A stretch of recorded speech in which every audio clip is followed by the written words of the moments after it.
نولی factory کے معزز دوستو السلام علیکم۔ ناظرین اکرام، تاریخ انسانی ایسے بے شمار بادشاہوں اور حکمرانوں سے بھری پڑی ہے جنہوں نے اپنے ظلم اور بربریت سے لاکھوں لوگوں کی زندگیاں تباہ کیں۔ اگر آپ تاریخ کے اوراق کو کھنگالیں تو آپ کو بے شمار ایسے کردار ملیں گے جن کے اعمال نامے دیکھ کر روح کانپ جاتی ہے۔ انہی ظالم حکمرانوں میں ایک خاتون بھی شامل ہے جس کو الزبتھ اول کے نام سے جانا جاتا ہے۔ اس ملکہ نے ظلم اور سفاکیت کی ایسی تاریخ رقم کی کہ جسے آج بھی عبرت کا نشان سمجھا جاتا ہے۔ ناظرین اکرام، یہ خاتون ٹرانسلوینیا سے تعلق رکھتی تھی اور اسے بلڈ کاؤنٹس بیتھوری یا ویمپائر بھی کہا جاتا ہے۔ یہ ملکہ سن 1560 کے آخر میں ٹرانسلوینیا کے ہی ایک چھوٹے سے قصبے میں پیدا ہوئی۔ یہ ایسی اذیت پسند عورت تھی کہ اس نے اپنے خادموں اور کاشتکاروں پر ناقابل یقین مظالم ڈھائے۔ اس وحشی عورت کی بربریت کا شکار ہونے والوں کی تعداد 600 سے بھی زیادہ بتائی جاتی ہے۔ الزبتھ اونچے پہاڑوں پر واقع ایک محل میں رہتی تھی اور یہی اس کی جائے واردات تھی۔ اس کے کالے قوانین کی وجہ سے اب یہ جگہ ویمپائروں کے محل کے نام سے جانی جاتی ہے۔ اس ملکہ کا خاندان بڑا طاقتور اور شاہی خاندان تھا اور اس کا چچا جارج ایک بااثر وزیر تھا جو کہ علاقے میں خاصا اثر و رسوخ رکھتا تھا۔ یہ دنیا کی سنگ دل ترین عورت تھی۔ یہ اپنی خواہش کے لیے ساری حدوں کو پار کر گئی اور عورت کے روپ میں ایک ڈائن بن گئی۔ اس نے قریب 600 کم سن کنواری دوشیزاؤں کو قتل کیا اور پھر ان کے خون سے غسل کیا تاکہ وہ سدا جوان اور خوبصورت نظر آئے۔ دوستو، یہ انتہائی خوبصورتی کی مالک تھی۔ اس کا چمکتا ہوا رنگ ہر کسی کو اپنے جال میں پھنسانے کے لیے کافی تھا۔ جسمانی ساخت، چہرے کے نقوش اور دیگر نسوانی خصوصیات بھی اپنی مثال آپ تھیں۔ اس کو یورپ کی پرکشش ترین عورتوں میں سے ایک سمجھا جاتا تھا۔ لیکن اب حسن کا یہ خزانہ ماند پڑنا شروع ہو چکا تھا۔ پہلے تو اس نے اس ماند پڑتے حسن کو مہنگے ملبوسات میں چھپانے کی کوشش کی، لیکن اس کا ہر حربہ ناکام رہا۔ دوستو، ایک دفعہ اس ملکہ کو ملنے قریبی سلطنت سے ایک خاتون آئی۔ سب کچھ معمول کے مطابق چل رہا تھا کہ اچانک ان دونوں کے درمیان تلخ کلامی شروع ہو گئی۔ یہ تلخ کلامی اس حد تک بڑھی کہ الزبتھ نے اس خاتون کو ایک تھپڑ دے مارا۔ یہ تھپڑ اتنا زوردار تھا کہ اس عورت کے ناک سے خون بہنے لگا اور اسی خون کے کچھ چھینٹے الزبتھ کے منہ پر بھی پڑ گئے۔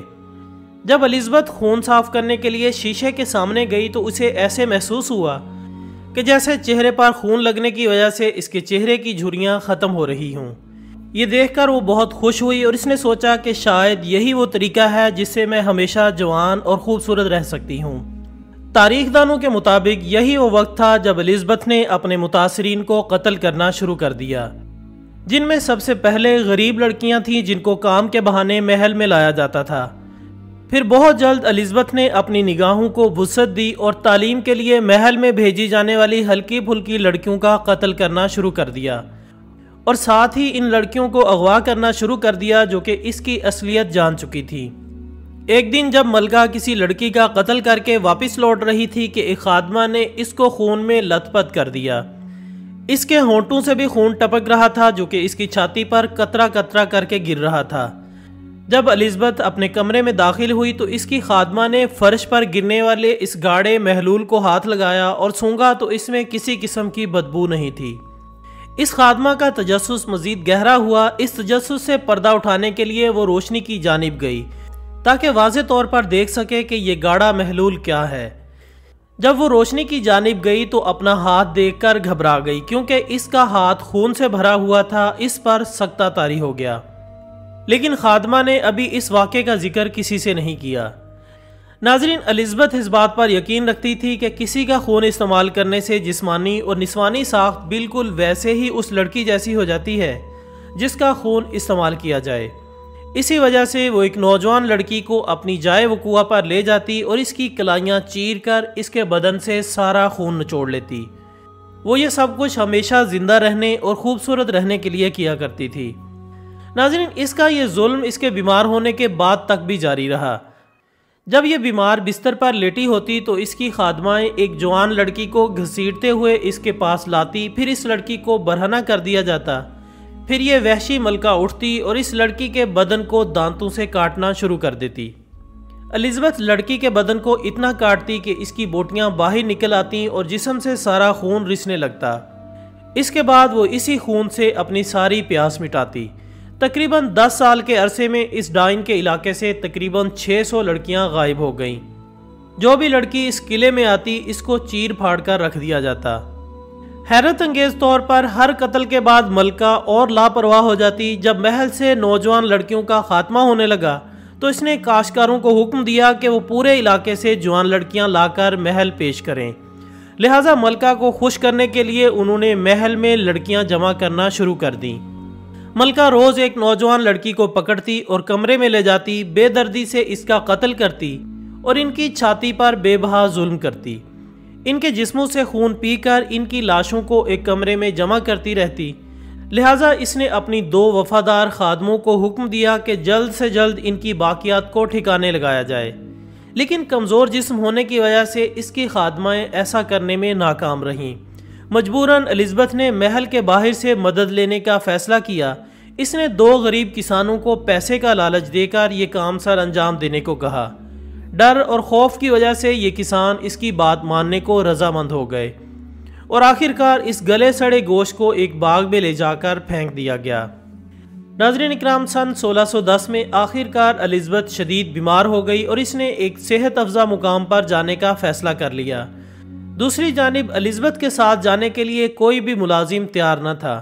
ایک اونچے خاندان سے تعلق رکھنے والی ایک لڑکی اس کے ساتھ گئی جو کبھی واپس نہ لوٹی، کیونکہ الزبتھ نے اس کو چیر پھاڑ کر ایک مصروف ترین سڑک پر پھینک دیا تھا۔ سن 1610 کے آخر تک یہ اتنی طاقتور ہو چکی تھی کہ وہ سمجھتی تھی کہ وہ قانون سے بالا تر ہے۔ اس لیے الزبتھ نے اپنے محل کی چھت سے 4 لڑکیوں کی لاشوں کو نیچے پھینکوا دیا۔ جب مقامی چرچ کے اہلکاروں نے ملکہ کو ایسا کرنے سے روکا تو ان کے کان پر جوں تک نہیں رینگی۔ اب یہ عورت ہر قسم کے احتیاط سے بے نیاز ہو چکی تھی اور اس کا بھیانک چہرہ سب کے سامنے واضح ہو چکا تھا۔ اس کا اثر یہ ہوا کہ اب قریب کے تمام علاقے اس کے کرتوتوں سے واقف ہو چکے تھے، لہٰذا کوئی بھی جوان لڑکی اس کے پاس جانے کو تیار نہ تھی۔ لیکن اس کی پیاس ختم ہونے کا نام نہیں لے رہی تھی۔ اب یہ اپنے کاشتکاروں کو بھاری رقوم ادا کرتی اور وہ دور دور کے علاقوں سے لڑکیاں لا کر اس کے سامنے پیش کرتے۔ اس عمل میں ملکہ کا بے شمار پیسہ خرچ ہوتا رہا، لیکن وہ ہر قیمت پر اپنی جوانی کو برقرار رکھنا چاہتی تھی۔ آہستہ آہستہ اس کی دولت ختم ہو گئی اور نوبت یہاں تک آ گئی کہ اس نے اپنی ہوس پوری کرنے کے لیے اپنے قلعے بیچنے شروع کر دیے۔ دوستو، جب اس کے سیاہ کارنامے سب کے سامنے آ چکے تھے تو علاقے کے لوگوں نے مل کر ہنگری کی پارلیمنٹ میں اس کے خلاف درخواست دے دی۔ ہنگری کی پارلیمنٹ پر لازم تھا کہ وہ 3 دن کے اندر اندر گواہوں کے بیانات سن کر اس کیس کا فیصلہ سنائے۔ وقت تیزی سے اپنے تیور بدل رہا تھا کیونکہ اب اس کے اپنے رشتہ دار بھی اس کے خلاف ہونے لگے تھے۔ پارلیمنٹ پر واضح طور پر الزبتھ کی غیر انسانی حرکات واضح ہو چکی تھی، لہٰذا تمام گواہوں کو سن کر اور حالات و واقعات کا جائزہ لینے کے بعد فیصلے کی گھڑی آن پہنچی تھی۔ ملکہ کے خلاف گواہوں میں ایک گواہ وہ بھی شامل تھی جس نے الزبتھ کو پہلی بار خون میں لت پت دیکھا تھا۔ ستمبر سن 1610 کے آخر میں الزبتھ کے محل پر چھاپا مارا گیا اور الزبتھ اور اس کے تمام مددگاروں کو گرفتار کر لیا گیا۔ اب سزا دینے کا سلسلہ شروع کیا گیا اور اس کے تمام مددگاروں کو سخت سے سخت سزا دی گئی۔ کسی کو زندہ جلا دیا گیا تو کسی کا سر اڑا دیا گیا، جبکہ بعض کو ویسے ہی سزا دی گئی جیسے وہ نوجوان لڑکیوں کو دیتے تھے۔ ناظرین، جب الزبتھ کو سزا دینے کی باری آئی تو پارلیمنٹ کے سربراہ نے پوچھا کہ کیا تم اپنے کیے پر شرمندہ ہو؟ تو الزبتھ نے نہ میں جواب دیا۔ لہٰذا پارلیمنٹ نے فیصلہ سناتے ہوئے اس چڑیل کو دیوار میں چنوا دیا جہاں اس نے تڑپ تڑپ کر جان دے دی۔ اس طرح یہ خونی چڑیل اپنے دردناک انجام کو پہنچ گئی۔ تو دوستو، یہ تھی ہماری آج کی ویڈیو۔ ہم امید کرتے ہیں کہ آپ کو یہ ویڈیو ضرور پسند آئی ہوگی۔ انشاءاللہ بہت جلد دوبارہ ملاقات ہوگی ایک اور اچھی سی ویڈیو کے ساتھ۔ تب تک اپنا، دوستوں، رشتہ داروں اور گرد و نواح کے تمام لوگوں کا بہت خیال رکھیے گا۔ اللہ حافظ۔